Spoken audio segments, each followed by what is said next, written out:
Hello, this is Sophia again. As we all know that safety is especially important for the survival of a factory.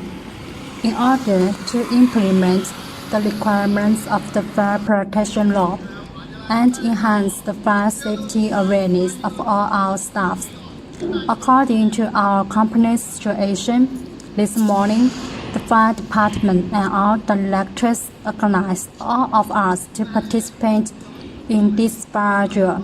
We can see that the fire department gave us all the stuff about the firefighter. Now we are inviting some of our staff to practice how to use the fire extinguisher properly in the event of a fire. Now we are assuming that the warehouse on the second floor is on fire, and the firefighters show us how to quickly use the water pumps to extinguish the fire. Fire is ruthless. Learn to use fire extinguishers is everyone's responsibility.